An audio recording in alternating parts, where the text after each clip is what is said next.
Welcome back, everybody, to Embrace the Squiggle. Ashley and I are here today with our guest. And I have to say, I was so happy because a couple of weeks ago, I had a throw up on LinkedIn that we needed a last minute guest. We had technical difficulties this week. It was like the week of so many things went wrong. And all of a sudden, Ashley and I were like, oh no, we really need to record somebody on Friday. And we don't usually record on Friday. And I threw it out there. And there were lots of brave people who stepped up quickly. But we took the first person who raised their hand and was so excited that it was Cindy Darnell. So, Cindy, thanks so much for joining us today. Thanks for being willing to raise your hand. And we are excited to have you in the room with us today. Hi, Cindy. Hi, of course. Thank you for having me. I just happened to be on PTO today. I'm coming back from a week-long conference and I took today to kind of, digest all of that from the conference. And when you put that on LinkedIn, I said, "Oh yeah, let me do it." Colleen and I definitely celebrate you taking PTO after being away at a conference and taking some time to relax and get yourself back together and have some self care. So, bravo. Good for you doing that. And A thanks for lot of it joining is us. Yeah, yeah, and a lot of it is, what am I going to do with that information I just absorbed for 3 full days? If you just go back and it's in your notebook or whatever, and you don't do anything with it, what a waste of a conference. So I Yeah. really wanted to have some time to say, okay, what did I take away, and what am I going to do with this knowledge? So Well done. that's what I'm doing today. You are speaking my language, Cindy. At the Podfest this past year, that was actually what I talked about, was how do you go to conferences and make them useful? Because if you don't take that time when you come back, I found more than once I'll show up at a conference a year later and think, oh God, I left last year with 500 great ideas and nothing ever happened. So, Oh, yeah. A list of contacts you met that you don't reach out to. I mean, the list goes on and on, right? right? So I've Yeah. been intentionally going to Stacks LinkedIn, of my messaging business people. cards. Yep. Yep. Yeah, and to take that time afterwards is so important. It's something that I really recommend people do. And the other part, I always tell folks, choose one thing that you learned at that conference to start to put into place right away, because Mhm. otherwise I'll come home with a whole notebook full of ideas. If you don't choose one and start going, it's going to be a year you're going to go back to that conference and think, "Oh, I just never did anything." Right? There were too many Yeah. Yes. options. Too much. Yeah. Information overload. So, yeah, having Okay. a plan, executing the plan. That's what we're doing. All those things. Okay, so let's actually jump into you.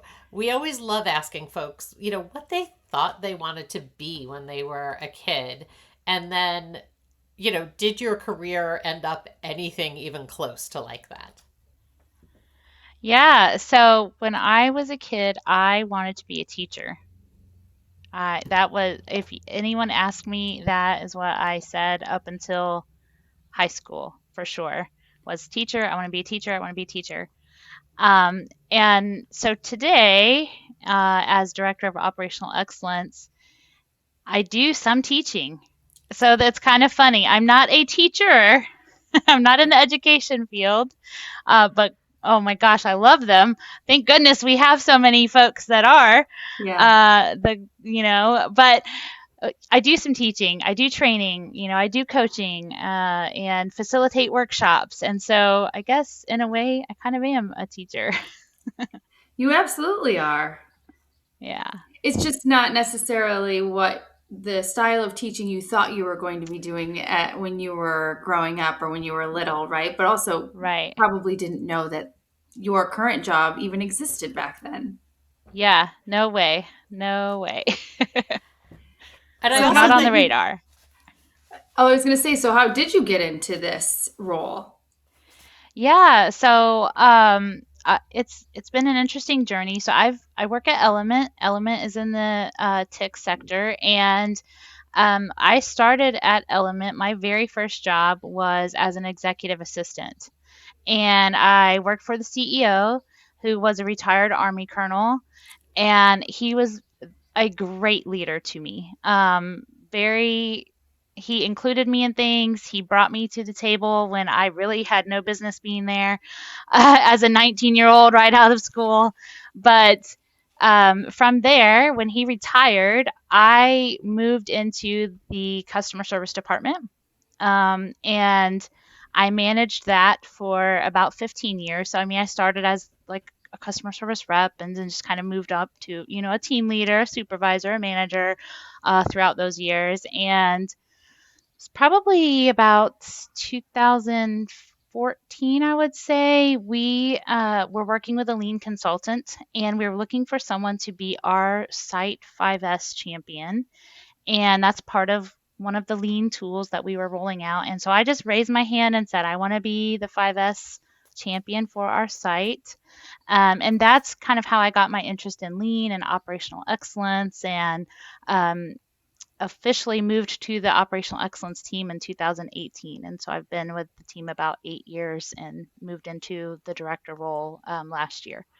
So it's definitely been a different journey. I want to go back to that first boss though, because you said something that I actually just came from a meeting where we were talking about this exact idea of, you said something about being brought into the room when you didn't belong, or like you weren't supposed to be there, or whatever line you said, right? And Yeah. I think about how often that's how so many of us get where we are. Somebody, reached a hand out, brought us in the room. Somebody not just mentored us, because mentors, I think, often can kind of tell you what doors there are. It's more about that sponsorship. This person really brought you in the room and had you sitting at the table when, other people in that same role might not have. What was that like? Because you said you were also, right, you were 19, which Mm-hmm. I think, now I think like 19, oh my God, you were a baby, which Yeah. not actually a baby, but right, you were really young Yeah, and I was. inexperienced. And so what do you think, what made him see that in you to say, Cindy, you belong in this room, and how did that make you feel? Yeah, he was just really good at asking my opinion. And I think, maybe it was because I was, so young and new to the workforce, and we were going through a period of change at the organization under his leadership. And I think he just wanted a, maybe younger, fresher perspective. And he would ask me, they would be having a leadership meeting, and I'm the person back then getting the coffee, right? Printing the agendas out for everyone. That's literally what I was doing. And I would be in the back of the room, the note taker. And he would, in the middle of an executive meeting say, Cindy, what do you think we should do? This or this, And I'm like on the spot in front of all of these executives going, well, this is my thought, but it was really great that he just trusted me to share my opinion, and brought me into the conversation on what I thought as a new person in the organization. Have you found any opportunities now in your position for you to sort of pay that forward with someone else that's come into the organization?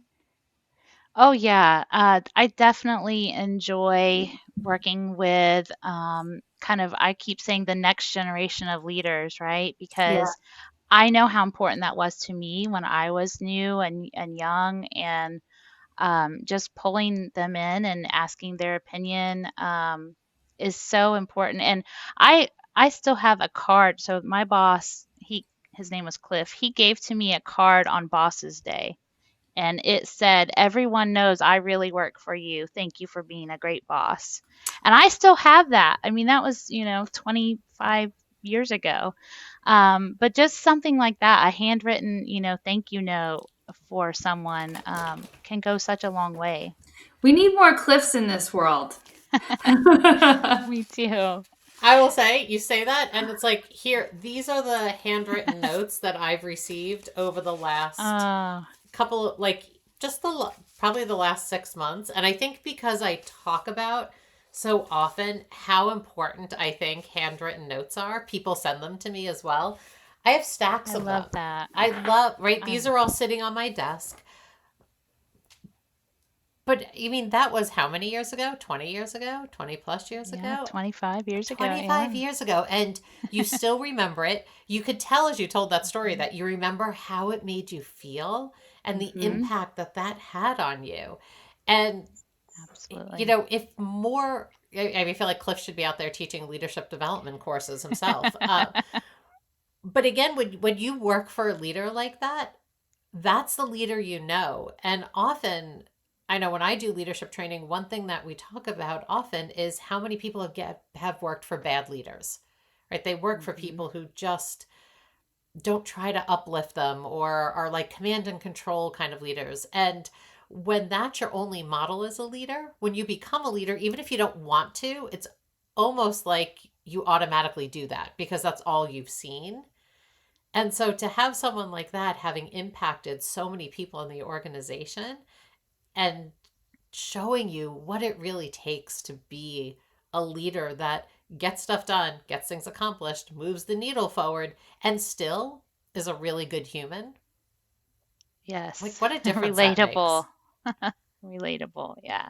And you can have high expectations, right? And still be caring and kind and Mm. Hmm. uplifting, but you can still want, high production or highly skilled people producing at a high level. You can have both for sure. And you should. And it should be that should be the standard, right? Right. Yeah. Mm-hmm. Yeah. And great leaders just know how to bring that out in their folks. They Yeah. right, they know how to coach. They Yeah. know how to help you figure out what are the next steps. How do you go there? Or just even the simple, hey, Cindy, what do you think? Asking your Mm-hmm. opinion about something. Again, Yeah. such great, great leadership there. Yeah. And I didn't get to work with him very long. He did retire a couple of years after I started, and but I will say I've had a lot of great leaders, over the years. He was just the first. Fantastic. I feel like we could go down this path and just start like, going through all of the great leaders and how they Yeah. made you feel. But let's jump back into your career. So what do you do now? Like talk to us about what your role is these days. And I know you mentioned tick at the beginning. My guess is most of our listeners have no idea what that is. So tell us a little bit Yeah. about that. Yeah. What do you do and kind of how Yeah, this all sure. connects? Yeah. So, yeah, Element is in the TIC sector, which is testing, inspection, and certification. And we're a global company headquartered in London. And we have around 250-ish sites around the globe, around 8,000 employees. And I work in the Americas region. So I'm the director of operational excellence for the Americas region. And what we do is all types of testing. So I'll talk about Charlotte since that's where I'm based, Charlotte, North Carolina, in the US. They're in the aerospace sector, so a lot of the testing they do is on aerospace and defense related materials. So we are testing materials that oftentimes goes into aircraft parts, right? So high quality is required, high integrity, um, and it's a very booming industry right now. So there is a lot going on. They're actually working on an expansion in Charlotte, which is fabulous to see. But other parts of our business do things like medical devices. So if you think about hip implants, knee implants, breast implants, all kinds of things, those things have to be tested right before they are put into use into someone's body. We do pharmaceuticals, drinking water. So, depending on the location of the lab and the industry that they serve, it depends on what types of tests they're actually doing in that location. But for my role, what I do is in operational excellence is a couple of things. One piece of it is providing training on lean tools to our colleagues. So, I create training materials, videos, do hands-on facilitation of workshops to teach all of our element colleagues about lean principles and how we can use lean to eliminate waste and make our processes more efficient, higher quality, etc. And then the other part is actually traveling around to all of our locations in the Americas and doing Kaizen improvement events, doing 5S events, um, doing process improvement, maybe mapping activities, mapping out a process, and just helping us identify where can we continuously improve and get better and better and better. So that's Cool. a little bit about today. What size team reports into you? What is your team Yeah, so structure like? I'm actually centrally located. I don't have a direct team. have a lot of indirect folks that I work with. And something I'm doing this year is actually focusing on some of our functional areas. So if you think about, human resources, IT, finance, all of those things also need process improvements, right? It's not Sure always do. just the lab operations. Yeah. So I've started working with those kind of functional support areas as well to identify where can we do some process improvements there. So that's something I'm doing this year, which is exciting. When's the last time you have worked with what I typically call them the back office functions? They're the ones behind the curtain that people don't get to see as often. When's the last time you were able to interact with those teams? Have you spent most of your time focused in the more technical areas?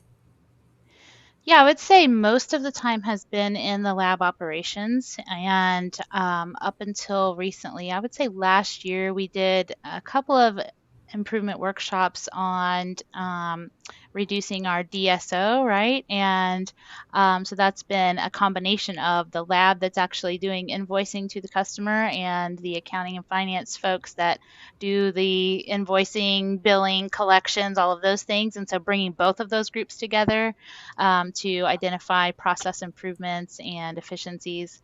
That was actually a big focus last year and really good initiative that we worked on.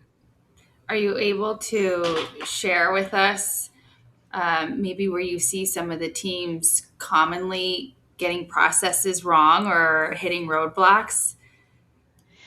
Yeah, I mean, I think there are a couple that are probably true in any industry, right? So sometimes there's, what I would say is kind of this sales versus operations thing. Like, operations always thinks, sales promises the world, and then we have to deliver. And, thinks operations, they don't know what they're doing, they can't do any. And so I would say that's pretty common in any industry. You're making me And feel so much better, Cindy. and I've been thinking, last year I got certified as a disc consultant, and I've really been trying to bring that into our organization more and more because it's really understanding the different behavior styles of the people that you work with and learning how to communicate, and that's a lot of it, right? Is just how do they communicate better amongst themselves, and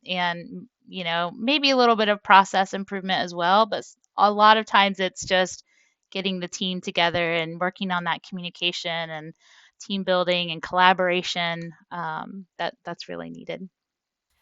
I love how you're highlighting the people part because I know, having worked with a number of folks in the operational excellence or the lean kind of mentality world, so often there's this push and pull between efficiency and the people, right? Like Mhm. trying to figure out how do we make something operationally efficient and still have the people have good experiences as employees, that sometimes that falls by the wayside. It sounds like you're very focused on making sure that the people are also centered in this process. How, it's almost like, how do you convince sometimes people that that's important? Because sometimes the thing that's best for the people isn't always 100% best for efficiency, and that there becomes that kind of little push pull there. Yeah, so there's a couple of things that come to mind about that. One would be, you always want to involve the people that work in the area wherever you're doing your process improvement. And um, they oftentimes have good ideas that just haven't been listened to or tapped into. And the last thing I ever want is someone to, say, well, they did this, but they didn't ask my opinion, or they did this was done to me. You know, my saying I hate with 5S is people will say, oh, that was 5S, and it's a bad thing. And essentially what they're saying to you is that object or whatever it was thrown away and no one asked them or whatever. And it's like, I hate when people have that negative attitude about 5S. It's like, I never want to hear that, right? Oh, that was 5S. No, that's not, no, we're not doing that. So involving the people. But secondly, the leadership has to be on board because they set the tone and they are the example. And so if you're doing an initiative and the leadership is not on board, their people aren't going to be on board. And if you come and do a Kaizen event for a week and you implement all of these changes and the leader isn't supportive, it's going to go right back to the way it was as soon as you walk out of that door. And so it's really getting the leadership team, the stakeholders involved, and making sure that they are bought in and they are going to be on board with the changes, because otherwise there's no hope for the rest of the team to keep it up. Boy, that is so true. And we have seen that over and over. I know, and Colleen, in her speaking and engagements and the work she does within organizations with Strength Finders, is trying to show people and leaders that that is very much the case. So we just need to say it louder for the people in the back. Over and over and Exactly. over again. Yeah. Oh my gosh. Yes. So, Cindy, for folks who are listening who are not familiar with like Six Sigma or Kaizen principles, can you talk a little bit about that and what that is? Because I'm sure some people just heard you like throw those words out and they're like, that's a different language to them. They have no idea what it is. Yeah. So a Kaizen essentially means continuous improvement. But the way we use it at Element is we are typically doing a Kaizen event, which is a rapid problem solving event, right? So there's a problem statement. We've identified there's a problem. We pull together a cross functional team for, 3 to 5 days. We do a little bit of lean training to kind of level set everyone on what we're trying to achieve, what our outcome, is going to be. And then we map the process and we identify where we can make improvements to that process. And sometimes that means, we do a 5S event as part of a Kaizen. Sometimes that means I've been to them where we've, knocked down some walls and rearranged a layout of a, department. I've said I will run out and buy, whatever with my credit card. If that means we can get it implemented today, we are doing it. It's all about making that impactful change happen right then and there. Because the last thing you want from a Kaizen event is to walk away with a big to-do list.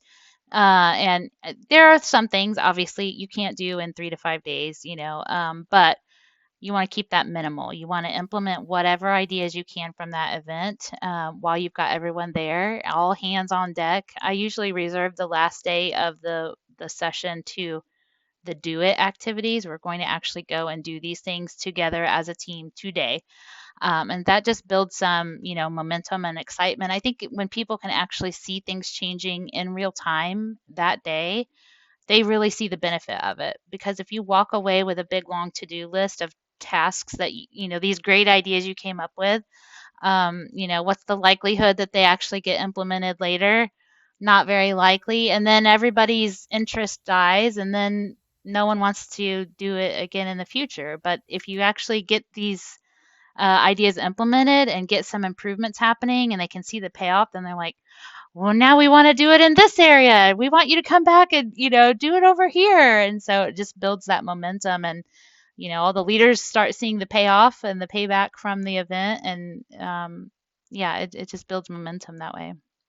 Which now makes sense at our very first conversation that we had about you taking today off I was just thinking the same thing. to implement all of the things that you learned at the conference. It's almost like we scripted out this entire podcast to come back to that idea.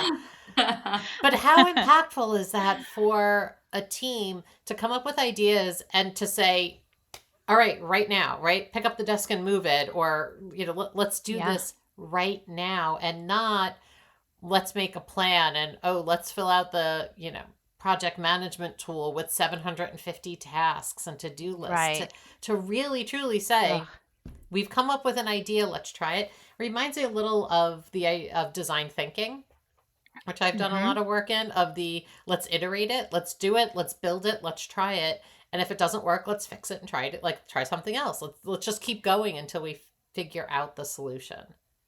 Yeah, and I say a lot progress over perfection, right? Like let's just get it, even if it's on a handwritten visual on paper, we're going to stick here and use it to mark, something until we get a more permanent sign in place. Let's do it. Let's test it out, like you said. But yeah, I mean, some improvement ideas that come from Kaizens are as simple as, a magnet to hold a tube up so it doesn't drip and droop onto the floor. I mean, that was like the simplest thing we implemented one time. Another one of my favorite stories is we mapped out the steps in a process, and it was, I want to say, like 4,000 steps for this individual to go and get all the supplies they needed to do their job. And they, were walking all around the building, picking up this, picking up that, picking up this. And one of the stops that he made was at a refrigerator to get a solution that has to be kept cold. And the idea was, well, what if we had a refrigerator, right next to him where he's doing the work? And they said, well, I don't know that we can't move that refrigerator because another department uses it. And I said, well, what if we bought a refrigerator? Like what cost are we talking about? And they said, I don't know, like a couple $100. And I said, wait, this isn't some scientific grade level refrigerator. It's just like a garage fridge. It's a Like a dorm room $300, fridge, right? dorm room refrigerator. And Yeah. they said, yeah, it does. It's not anything special. And I was like, I will bring one to you tomorrow when we reconvene at this Kaizen event. And I went and picked one up at Lowe's or something like that. And it was just, but it's that kind, no one stops to implement such a simple solution because you're just busy in the day to day, processing of work, and you don't stop and take the time to implement some of those solutions. It was just the simplest, easiest thing. It just blew my mind. Well, and I think sometimes it's thinking what's possible. If it's right in front of you, you Yeah. just don't think. We've always walked to the fridge 575 steps away. It's Right, always been right. there. Why would we think Oh, we could have something different? And yeah. it's amazing because my guess is that impacted that person's job significantly, Oh, yeah. Such a Mhm. time savings. right? Yep. Oh my goodness. I feel like we could talk forever about these and just go through some of these fun ideas that you've had. Yeah. What's the best part of your job? Like, what's the thing that you're like, oh, if I could do this part all day, every day? Ooh, good question. Yeah. Oh my gosh, that's hard to narrow down, but I definitely have a passion for the learning side, right? So I said I wanted to be a teacher. And so when I'm facilitating these events and I kind of see those light bulb moments go off and people like, oh my gosh, I didn't know, that just is so awesome to me because I can tell I'm impacting someone, right? They've either learned something, they've thought of something in a new way that they hadn't thought of before. And so that I think that's really impactful to me. I mean, of course, all of the time savings, productivity savings, all of those are cool too. But I think I'm a trainer, I'm a teacher at heart, and so imparting that knowledge on folks and teaching them about lean, and even if it's not lean, if it's leadership or disc or something else, any topic, I just really enjoy that. I can tell because your face lights up while you're talking about it. I do. I really do. I get passionate about it. Yeah. So I think you can actually put on your resume and your LinkedIn that you are a teacher because you are. It's just not you're not in the elementary school district, but you are a teacher. So what you dreamt of becoming as a little girl, you have achieved it. Yeah. So funny to think of it that way. Because I didn't for so long, right? Yeah. But yeah, these last few years it's been like, wait a minute, I am teaching and I enjoy it too. Yeah, it's right. Looking back, you can see that thread that kind of connects all the squiggles. that Hmm. going forward or in the moment often you don't see, but when you look back you can see, oh, look at these steps that I took, look at how all this just fanned out over time. Yeah. Yeah, and I think when I first got into operational excellence, what I didn't realize at the time, but I do now looking back, is we had some lean practitioners that we were working with that were coaching us, and they were coming to our site and doing Kaizen events and things like that, and I was participating. And what I what they were doing was facilitating those workshops and Kaizen events. That's what I wanted to be doing, and so I didn't really realize it at the time. I just thought, oh, I really like this 5S thing. You know, I get it. I think I'm doing pretty well with it. I want to pursue a career in OpEx or in lean. Um, but really looking back on it was that facilitation and hosting those workshops. That's what intrigued me to kind of get me going down that path. And that's a part of what I get to do every day. So it worked out. Well, Cindy, we have really enjoyed chatting with you, and what a wonderful conversation this has been. Just considering how quickly we all came together for it, so we very much appreciate you being here with us. And we always love to wrap up our episodes with a few rapid fire questions where we get to know you with some fun stuff. So, when you're ready, I'm going to start firing away. Okay, let me brace myself here. I'm ready. Okay. Okay. Are you a morning person or a night owl? Ooh, I would say morning person. Mm, me too. I'm going to do very well in the retirement home someday when we go to bed very early. I do like my coffee though in the morning. I have Oh, to have that some was my coffee, next but question. So you're a coffee person. Okay, oh morning and yeah. coffee. Um, what was the first job you ever had? Oh my gosh, my very first job ever was doing data entry at a cemetery. I was taking all of their old paper logbooks where they had who was buried, when they were born, when they died, where they were at, who what their family name was, and I was typing them into their new computer system. So I was literally reading Wow. handwritten paper and putting it into a database. When It's I was prob- about 15, I was a part-time after school weekend type thing. It's probably a good thing that we waited to ask that question till the end because I certainly would have gone off on a tangent asking lots of follow up questions to that at the beginning. So, timing is everything. um, I guess my last one would be, what is a skill that you have that people would be very surprised to find out that you do have? Oh my gosh. I don't have a great answer for that one. How about maybe this is tied to my hobby. So, my husband and I play disc golf. So maybe that's something I wouldn't say I'm great at it, but I enjoy it and I like to play disc golf. So that's Oh, something that's that fun. not everyone knows. Yeah, I would say that's unexpected. Yeah, that's Yeah. a great one. So before we go, what is a book that you would love to recommend to folks regularly? So we like to recommend books at the end of the episode. Oh, I love that. I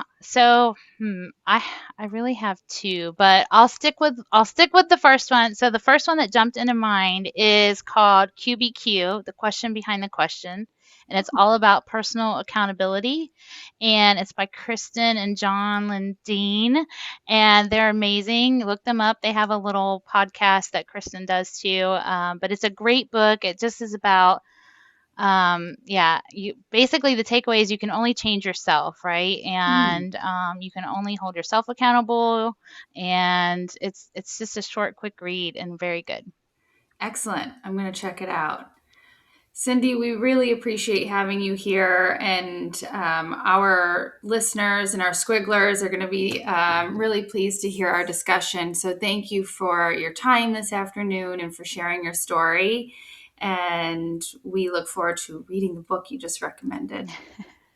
Thank you so Yep. much for having me. It's been a lot of fun. Thanks, Cindy.